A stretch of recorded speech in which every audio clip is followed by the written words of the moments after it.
Hello, good morning. Good morning, everybody.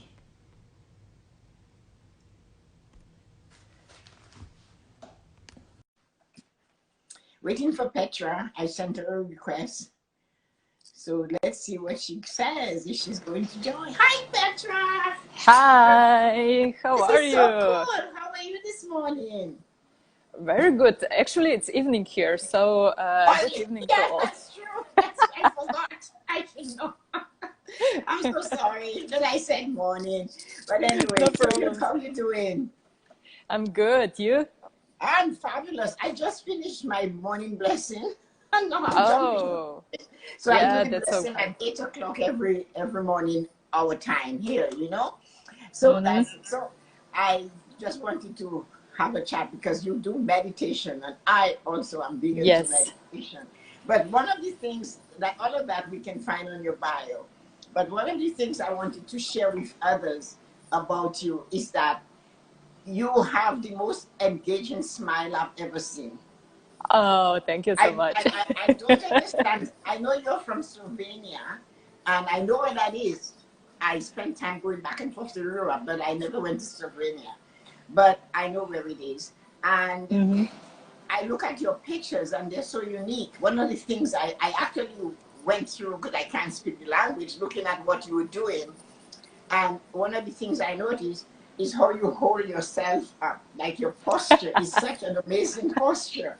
So these are things that people might notice. They cannot find that on your bio. And I wanted to share that with others, that your posture is so amazing. Thank And you. then you have all these funky glasses and funky things you wear and the things you do. So that makes you unique. And then here you are, a big time meditator and a teacher of meditation. But Also, yeah. Mm. yeah, so when you do all these things, I look at it and I'm thinking, well, meditation, because when you meditate, it gives you a stronger root. Yes. Yeah, Mm-hmm. it gives you a Mm-hmm. stronger root. And when you have that strong root, your posture changes. Mm-hmm. Yeah, your attitude changes and Everything changes. it reflects in your photograph. So I just wanted others to realize the value and of when you meditate, how it can change. It changes you, but maybe you have been doing it for so long, like I have, that it gives you that attitude and you just keep going ahead with it. So, I'm doing meditation actually for 20 years now.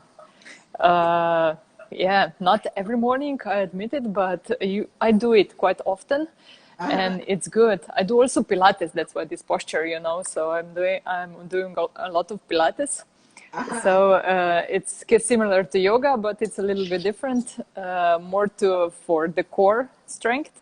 Yeah, and this goes together good with meditation, with coaching, with everything. So it's like I do a lot of combining, the soul and the body. So yeah, this kind of stuff.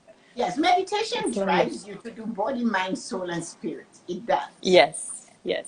Because once you get into meditation, um, you can you just know you can feel when the need comes. I've been doing it for, oh my goodness. I was first taught meditation by a German yoga teacher. She was from Germany, and she had a small class at Pip and Danforth in the East End. And I was in my 20s.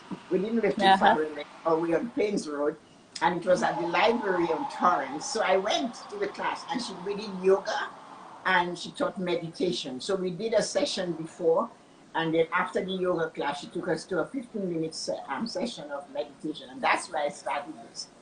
So I've always meditated. I cannot say it's not every day because I can I've done it for so long that I can go into meditation by just sitting still for a few minutes and I am in there. So Yeah. tell me, what got you interested in meditating? Actually, I had some health problems, and then I found out that meditation can help, and I said, okay, why not? Let's try it, and it worked. So I get rid of everything. I got cancer. No, this starting of it, so not the this really bad one, but it helped. And so from then on, I'm just full in, you know. I saw So that when it you saw, works. so when you saw the benefits to you of cancer, did that drive you towards helping, not the benefits of meditation while you had cancer, sorry, that you used it to heal yourself and your body, mind, soul, and spirit, like you said. And is that what drove you to become a teacher or a Yes. server to serve others Yes. in that field? Yeah, to And help others to conquer their fears, their emotional states, their lack of self-confidence, everything together, it's combined. And then if you don't feel good about yourself also psychologically, then you can get sick first. I don't know, if you feel stress, overwhelmed by stress or something like that, this causes damage to your health actually. So yeah, I'm trying to do this to help people to see how much they are worth and how to feel good in their body, also with meditation, with coaching, with everything. Yeah. So this is my purpose in life. okay, so you have this, you already found your purpose, which is amazing because a lot of people in movement makers, a lot of us are looking for our purpose. That's the whole concept there, and then to take it and to serve, use it to serve. So you found yours, you serve it. How do Yes, you yes. feel? Tell us, as someone who knows their purpose, uses their purpose to enhance, educate, enlighten, encourage, and stimulate others. How do you feel once you're done serving? Like you're serving today, or you're serving in your meditation class. At the end of the class, when you've given what you know, how do you feel? Great. I feel really good. I You feel feel great. I feel really great.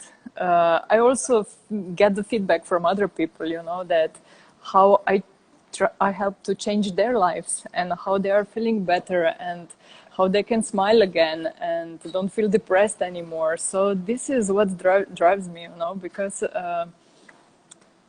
yeah, I get so many good feedbacks from people that it's just show me that I'm on a good path. So the feedback you receive from others shows you, and it also fulfills your goal to help others succeed, to serve others, to let them experience the joy and the satisfaction and the peace you got from practicing meditation. Yes, Um, yes.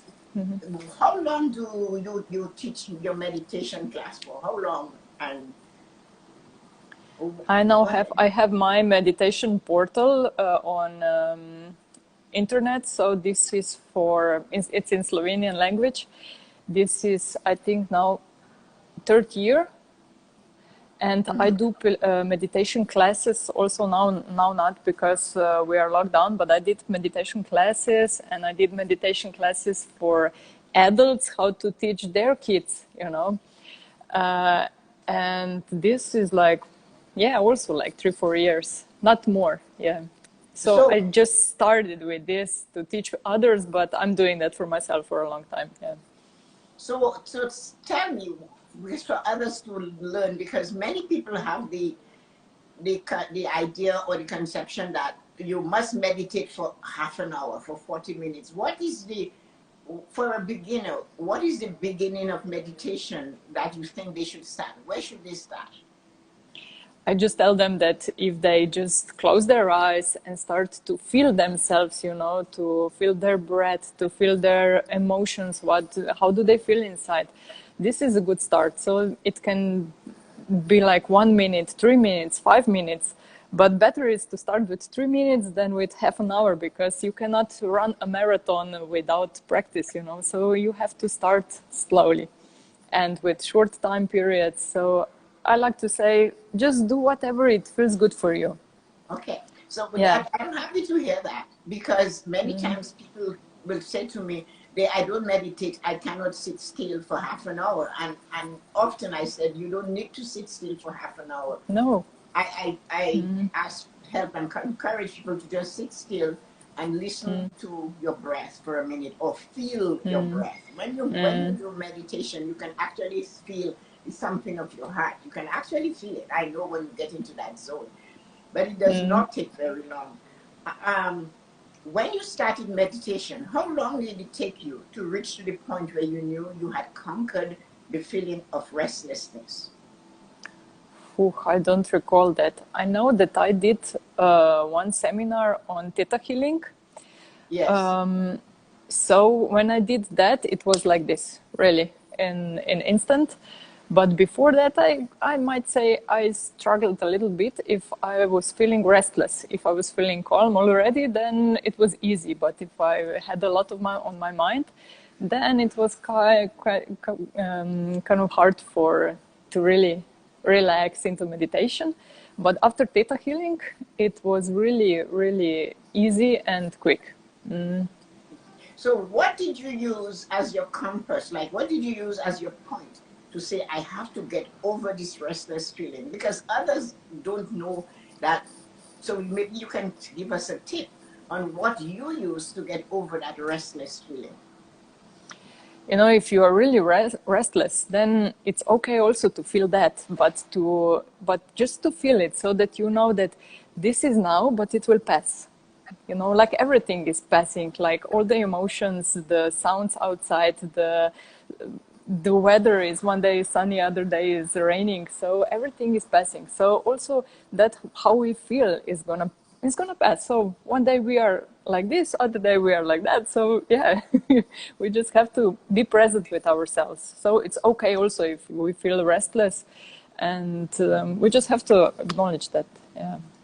What is the preparation that you would tell somebody that, how would you advise someone who wants to begin meditation? How should they prepare themselves, whether it's their mind, body, or their spirit, their soul? What preparation should one take or should follow to get to the point of being ready to go into meditation, whether they're restless or not? I like rituals. So I suggest everybody just to find their own ritual, what calms them. Or is this a cup of tea, or you just light a candle, or you go into one calm place and sit down, just to find something that is good for you, or just to put some soothing music on the radio so you can relax with listening to the music. So I think everybody has a trigger that relax them. So now, not everybody is the same, you know. I like to listen if I'm a little bit nervous. I like to listen to the music, like some piano music for relaxation. That really calms me down. But maybe somebody likes to go to the hot bath and relax there, you know. So That's I like, my favorite yeah. sport in the middle of the day. So, Just some rituals, but for me it's the easiest. The part is like this, that I just sit down or I just stay still and I close my eyes and I just start to feel what I'm feeling inside, and this really calms me and just puts me back on earth, you know, and I just can come like this into meditation in meditative state. So yeah, it's good. Or same here. to I can be in a room with people. If I don't watch it, I can go into a meditative state just like that. yeah, yeah. I sometimes do walking meditation where That's good. I need to go by myself. And the walking meditation, I try to listen to my footsteps and that how it feels on the ground and stuff like that. But I need to ask you a question about the posture that you use. That some people are just so preoccupied with sitting in a yogi motion, a yogi situation for them to do their meditation. What is your expressions about that? What's your belief about that? Sitting as a yogi. I don't always sit as a yogi. I sit as a yogi if I do a mindfulness meditation, then I do. But if I do some kind of like hypnotherapy or something like that, then I rather lay down, because if I sit, then I just fell out of this meditative state. If I really relax, if I'm listening to somebody who is guiding me through meditation. So I think it depends of what kind of meditation you do. Yeah. It depends. How do you like it? Always sitting, or you lay No, sometimes? you can imagine with me because I'm always so pumped, right? So I the same way I can keep going, is the same way I Mm-hmm. know when I get boom, I can stop. So Mm-hmm. I meditate in the morning because it's better for me. But it has Mm-hmm. started when my children were little and we had to get them ready for school. So I woke up earlier than the household because that was so important to me to be focused because you have to go to work and a high pressure job and you have children to get ready for school. And so it's a constant go. So it was Yeah. easier for me to get up at 5 and do my meditation and whatever. So by the time my husband and the children came alive, I was already there. Mm-hmm. I was prepared to manage that situation. So that has stayed with me. But Mm-hmm. if I am restless, I can feel that thing. I don't get headaches. I never get a headache. But if I feel that dull feeling like I need to sleep, and I'm saying there's no reason for that. So I know I need to go into meditation. Then Mm-hmm. I go for an outside meditation because I realize that dullness in my head means I need fresh air. Yes. So I go for Mm-hmm. a walking meditation and I might get to a place where I can just sit. And I will, as soon as I start the walk, the feeling starts to dissipate. It starts to leave Mm-hmm. slowly. So that's one way. I will meditate in the middle of the day. If I'm going to write and to decide what my morning blessing is going to be about, and a topic hasn't popped in my head, I will sit in meditation in a yogi pose with my back upright, which is very easy because I was taught to walk that way as a child. So Mm-hmm. I sit like that with the yogi, and I have the index finger and the thumb together, and I'll sit like that, close my eye, and I will just stay like that until the calmness come and my thought is clear again. So that's it. But I meditate on my bed when I go to sleep. Mm-hmm. So I am a back sleeper, so I sleep on my back, and I will go into meditation. And I Nice. know from what I can look at the time, if I can figure it out, I think between 5 and 10 minutes I'm gone. Yeah. So I do meditate so in those different times, and Uh-huh. anytime I am troubled, I call it sitting in silence. So I might be in the garden and I love outside. So I'll sit in the garden or I'll lie on the grass and I just wait for me to feel the movement of the earth. Mm-hmm. I don't know what it is, but I feel it thumping through my body. So that's Mm-hmm. so that's how I meditate. But Yeah.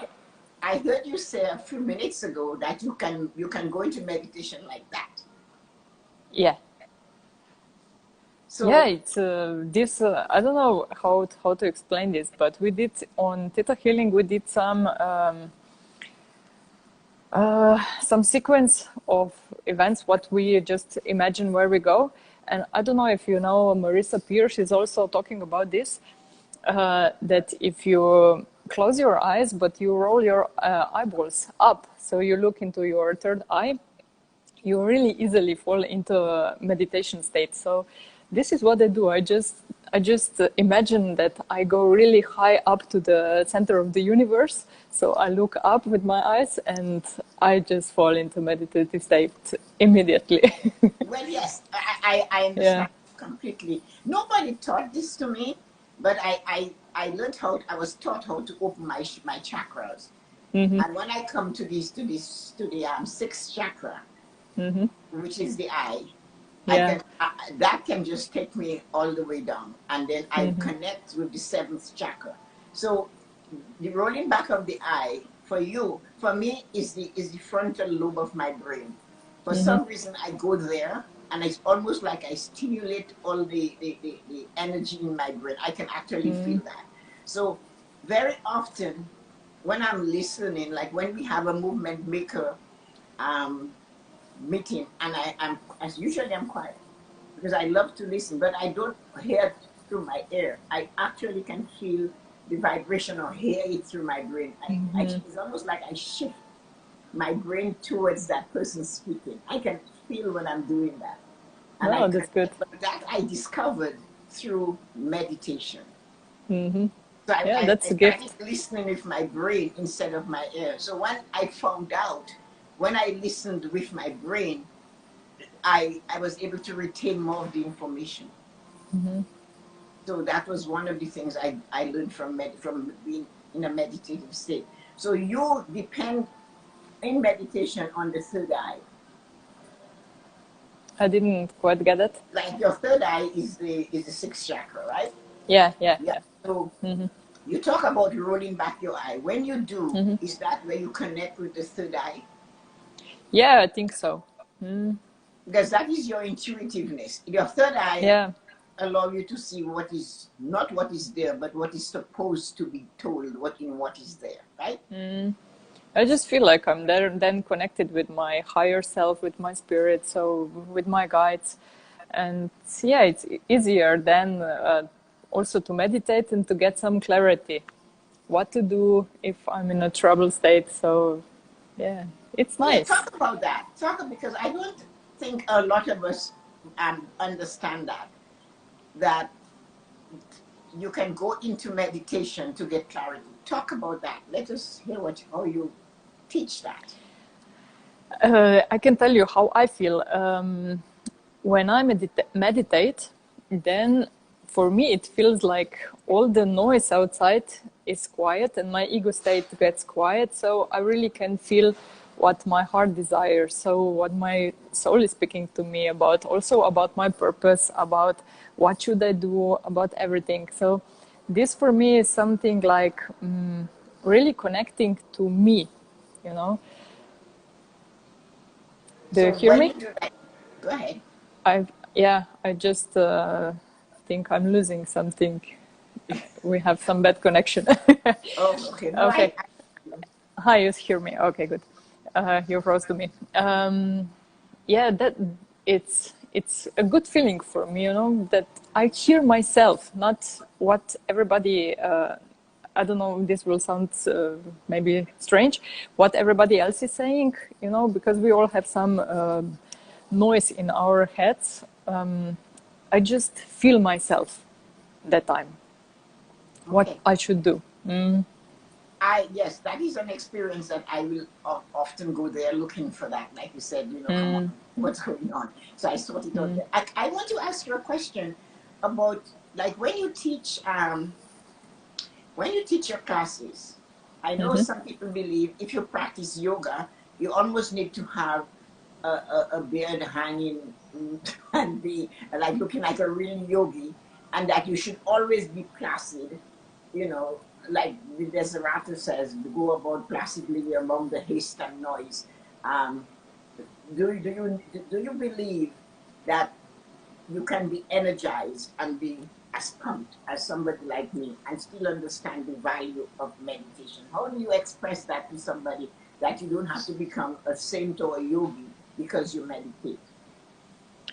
I don't think you need to be like yogi for meditation. Everybody can meditate, so it's good if everybody would meditate because the whole world would be a lot more calmer and nicer. And uh, if I like to teach when people go to meditation that they start with gratitude, so they feel happier also after it. It's not just a normal meditation, but to experience some gratitude, some blessings what they have in their lives. So this is my purpose, my teaching, what I teach them. You know, that also when they start with this or they finish with gratitude. And no, they don't need to be a yogi for to start meditation. No. The reason why I ask you is that somebody said to me they're afraid of meditation because they don't want to become so dull. And I'm saying dull. No. And so what would you recommend to somebody? Like, we all start off as seekers. We're looking for something different. We're looking for something that we don't have. So we are the seekers. So when does one realize that they have sick, come to the point, I have sick and I have grown so much, I picked up, because a seeker gathers. A seeker goes to gather information, gather food, or whatever you call them. So when should the seeker realize it's time that they become a seer? No, the seer is the teacher. So what is the cutting point from seeker to seer? This is a very good question. Whew. and it's a hard question, actually. I think somebody should feel it, that they are confident enough and they have enough. We never have enough knowledge. For me, I No, feel I could always learn something more. So it's never enough for me, for my experience. But on some point, you have enough knowledge that you can teach others. Because if you gather knowledge all the time, you are a seeker, seeker, seeker, then on one point, yeah, you become a seer. So, but I think it's up to everybody. When is this? Sometimes somebody really likes to meditate and they like to be alone and they don't have the need to teach others or to serve others. They just want to be in their own cell. So I think it's up to people, what they like, what they want to do with their lives. But I think it's good if we serve. I like okay, to so serve. I love serving. I've always done it. I found it was okay when Evan Carmichael talked about it. And Yeah. I always thought, people always said to me that you're just too much. But I think I came to be too much. There's nothing I can do about it. And my husband loved it, and he was like really the wind that would push me up and say, "Go ahead, you can do it. Why not? Try it." You know, he was Of always course. my cheerleader. And then Evan came along, and he said, "If you don't serve, you're not going to be happy." And I understand that, because many people ask me, "How do you stay so motivated? How are you so happy?" And especially now with COVID, I am in this house by myself. I see my children once a week, and then some of them, you know, everything is away, all my family, even if they're in the city, I can't see them. And they say, "How do you stay motivated and pumped?" I said, "Because every day I get up, I have something I want to share. And I go looking what I can share today. All these years that I've been seeking, I've always been a seeker. So I started being a mini seer. I'm nothing like what Evan does or anybody else. I just like what I know I will give you. So that's one of the things why I asked that question. So it's, I believe the seeker has to know when it's time that you're full and you need to empty the cup so you can put new information in. And that's what I think, you know, that when you look, and like you said, somebody will seek and absorb and take, and they are quite happy to just sit with it and don't share. But for me, if I see a situation or I see someone who needs the guidance that I know I have to share, I'm always going to jump in and do that. But the core root of our success in getting gratitude and learning better is, I believe, meditation is really, really the core to get Yeah. you to go to another level, no matter who you are, what you do. So that's one of the things. Do you have any questions for me? I have many, many questions. You have to do another one. You ask the questions. You can ask me a question. We have a few minutes left. We have a few minutes left, yeah. When you want to teach somebody, how do you find what you want to talk about? You just meditate and you got some insight about what you want to speak about today, or you just, how you do it? You're asking me, when I teach somebody, how do I find out what I want to talk to them about or teach them? Oh, Yeah, is that yeah, what you say? Okay. yeah. How do I do that? The thing is, I also believe deeply in God. I was born and raised. I was raised in the Catholic Church, and Me too. I still follow that. So I follow my religion a la carte. So some things I like, some things I don't like. So I just so That's good. that's how I practice my religion a la carte. So we have a cathedral in Toronto that I just absolutely love. It's St. Michael's Cathedral, and it was just redone, and it's so stunningly beautiful. But when I worked downtown with the bank and head office, and the pressure was, as you know, it flows from the top. It's almost like they were drilling into your head every morning. So I would get downtown early so I could go to St. Michael's and just sit there. I never got there at 7:10 for the mass, but I got there to sit. And that is where I learned to listen.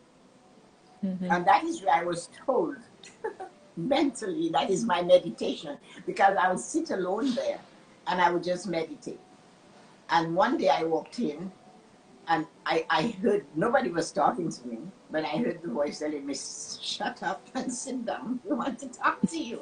And that was what came into my mind. I had a folder, like a pad for notes that I always carried because I never knew when I had to do something for work. And I took it and I started writing what I felt was coming. And one of the things is that you just open your mouth and they'll tell you what to say. Great. So from then, but then I would go there to meditate because there was very few people in the church and it's so beautiful, so quiet, the atmosphere is so stunning. And I would just sit there and just let my body sink into the chair, into that wooden chair or bench, whatever you want to, pew, it's called a pew, right? And that is where it started. And then, nice. And it was at the time, it was a lot of turmoil at work. And then, so it was really hard. It was so hard. Because that was the struggle. If I ever had a struggle in my life was working in the bank. It was just so difficult. And knowing that no matter what, I cannot quit. I need this job because I have these children to educate. And I had a plan and I wanted it. So I had to find a way. And one of the messages in the head that came was that even if the world is crashing around you, you don't have to show it on your face. And so from there I started learning, and that is how it all started to share. So I started sharing with others, and I would say to somebody, you know, I know it's a tough day, but you know what, you don't have to look like that. Don't let your face show you. Get up. And I started, so people would ask me, how are you? And I would say, I'm absolutely wonderful. Even if I know I wasn't wonderful, but it started to become a thing. And when I became a manager, to the point I was in a big branch, and somebody said, how are you today? I said, oh, I'm absolutely wonderful. In the meantime, I'm fighting human resources. I'm fighting with somebody else, but I'm saying I'm wonderful. And I noticed the people in the bank would start laughing. The customers would start laughing and smiling because I said I was wonderful. And that was how it started. So then people started to gravitate towards me and ask me for help. Even if I didn't manage them, they would be at another and say, how do you do this? How do you manage this? I know your branch is going through so much turmoil. What do you do? And that is how I started teaching. And I would say, just sit and meditate. Think about what you want to do. And that is how the journey started as an adult. But so it was really powerful. It was really amazing. And I still do that. I still listen to the voice to the point that, and I have taught that to many people. If I remember the one I was most prominent in the past few years. I was having a dinner party and I wanted candles, and I went to a store to buy candles. And as I'm walking in the aisle of the store, all of a sudden, those 4 letters flew out in front of me, like I saw them in big bold letters, SILVO. So I'm looking at it and I'm thinking, why is this flying in front of me? I'm going parallel to the shelves. So when I look, there was a little can that wrote silver on it. I know what it's for. It's to clean silver. So I said, you know what? Into myself, since you're jumping out at me, I'm going to take it. So I bought it with the candles. I came home. And lo and behold, the container I was going to serve the salad in had a silver ring that was all tarnished and needed to be cleaned. And if I hadn't taken that into that thing that fell in front of me, I would have to do something else. But the point is that it made that journey a lot easier. So from then on, even if I am upstairs anywhere in the house and I'm going somewhere else, and let's say there's a pen sitting on the table and something says, take that pen with you, I do. I don't know where I'm going to do, I just do it. And lo and behold, when I get to where I'm going, I might need the pen. And that has served me so well. So I follow my intuition, and a lot. And my intuition teaches me how to not to do anything except listen when the time to listen and to hear what somebody else is saying, because I'm always learning. Since I give out, I am like a vacuum cleaner. It takes up in one end and it blows air in the other. So since I suck up so much information, I have to let some off. So that's how I teach. But I look at someone and they might look at you or they might say something to you. I wouldn't approach somebody and tell them I need to talk to you. I wouldn't do that. But if they get to know me, they'll say, how do you do this? Can you teach me how to be like you? I get a lot of this. Or people say, when I grow up, I want to have your energy. But I'm also a health nut to a point. I make sure my body gets sufficient water every day. So I drink like 13, 14 glasses of water. Because I know I feel better when I do, and when Yeah, I of do, course. Yeah. I don't feel good. So I do things like that. I don't eat anything that does not agree with me because I don't like the sensation of not feeling good. So this is basically, but you can, so anyway, we have to do this again. It was absolutely wonderful. Yes. I learned a lot about your method of meditation and I really love it. So I next hope you time can I'm gonna ask you questions. So you're do full go of knowledge. So I love it. Yeah, it was anytime. great. If you're ready to do the one with me where you question me, then just let me know. I will be there and I will join I'll you. be glad. Yeah, thank you. I'm So really grateful for today. Thank you for this talk. It was fine. It was nice. the gratitude has to go to you. You answered all these questions that I asked you. So I am so grateful and I really appreciated you taking the time. What time is it at night over in Yes, Slovenia right now? I am here actually in Dubai. Now it's 6:30 p.m. In Slovenia Okay. is 3:30. So yeah, we have a little bit time difference. Uh, Oh, are you in Dubai?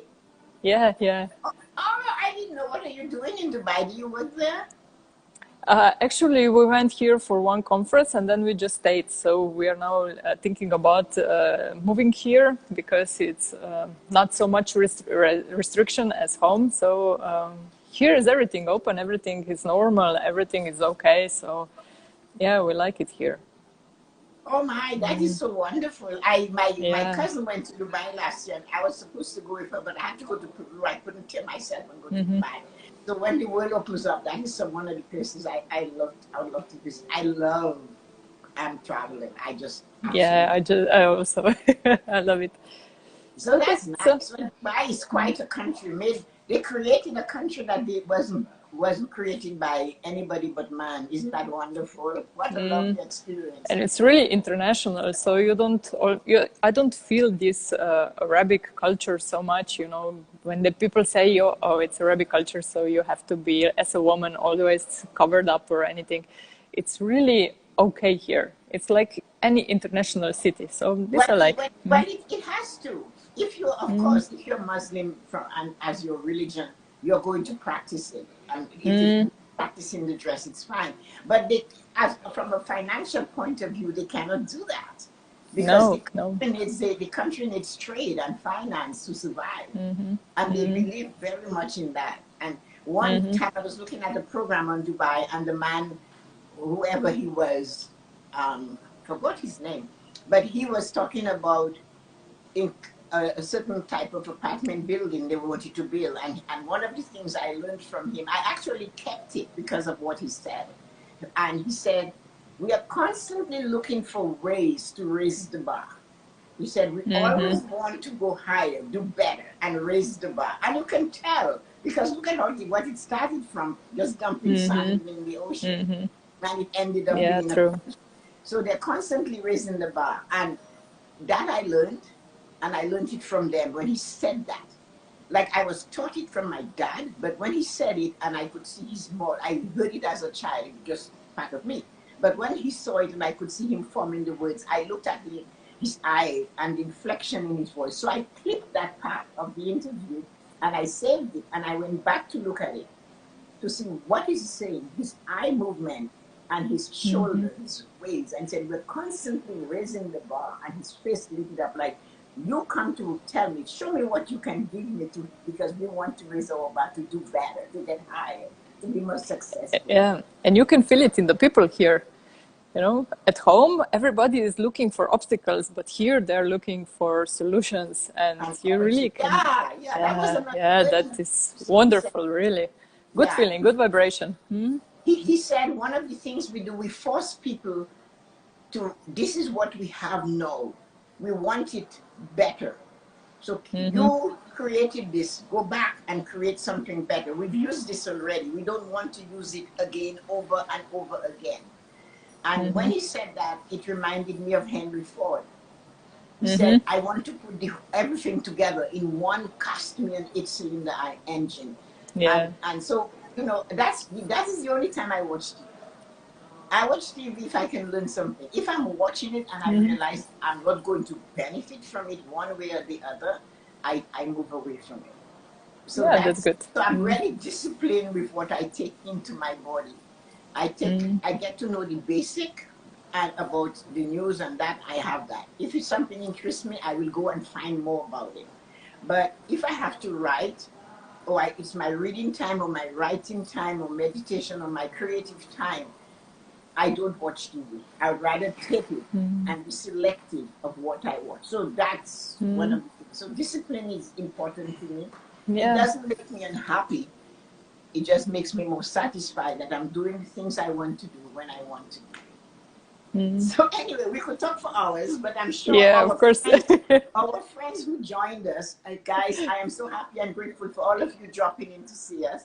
And I hope we gave you a little bit of entertainment and a tiny bit of knowledge about meditation that you can take away and use. And you can always channel Petra, as you can tell.